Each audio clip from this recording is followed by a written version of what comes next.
L'ouvrage que je vous présente ici, SOS École-Université, a été coordonné par Martine Boudet et publié aux éditions du Croquant en 2020.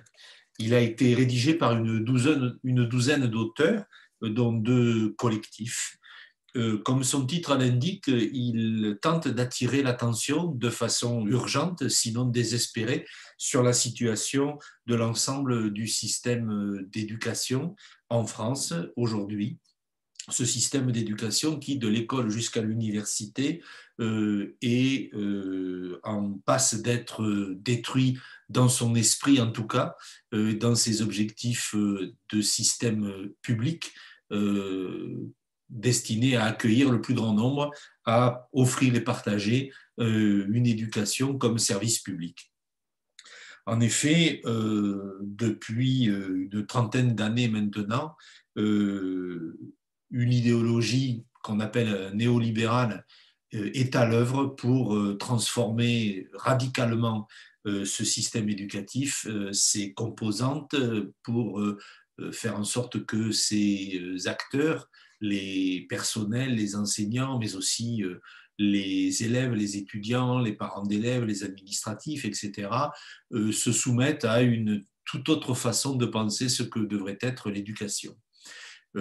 En gros, l'idée, c'est d'imposer au service public d'éducation le principe de fonctionnement d'une entreprise privée avec son système de management pyramidal, autoritaire, pour en obtenir les résultats les plus importants possibles, les plus forts possibles, non pas en termes de qualité, mais en termes de quantité, en termes de rentabilité, puisque le principe même d'une entreprise, c'est de rechercher le profit et non pas d'offrir de façon généreuse et humaniste un service à la population. Euh, cette destruction progressive du système éducatif a conduit, on le sait, notamment les universités, que je connais le mieux, dans une situation qui a été en 2020 comparée à celle de l'hôpital public français, c'est-à-dire une situation de délabrement, de recul, d'épuisement de personnel en nombre insuffisant pour assurer les tâches, pour accueillir les personnes qui en ont besoin, pour réaliser les missions qui normalement lui sont confiées, qui sont encore théoriquement les missions de service public d'éducation. Alors, cet ouvrage est construit en trois parties, hein. La première partie analyse ce dispositif justement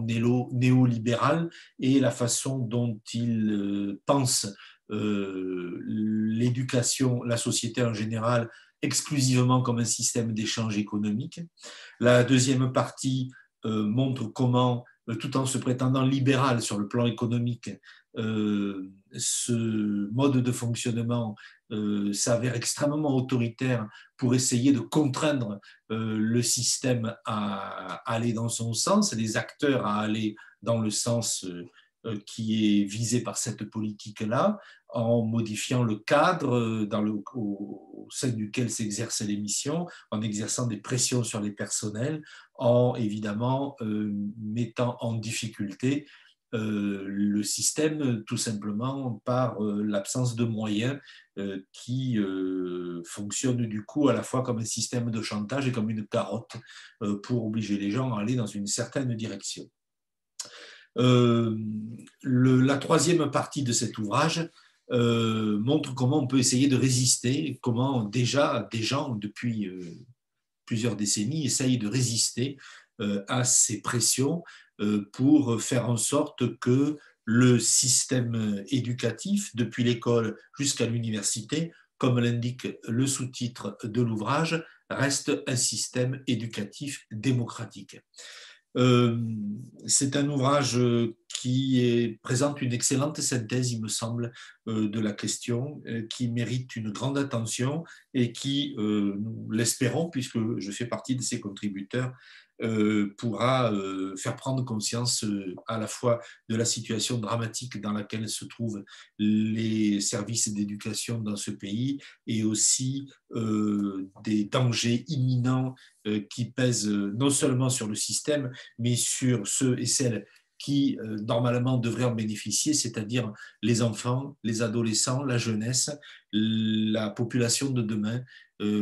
qui sera celle qui constituera, qui fera vivre la société. La question, c'est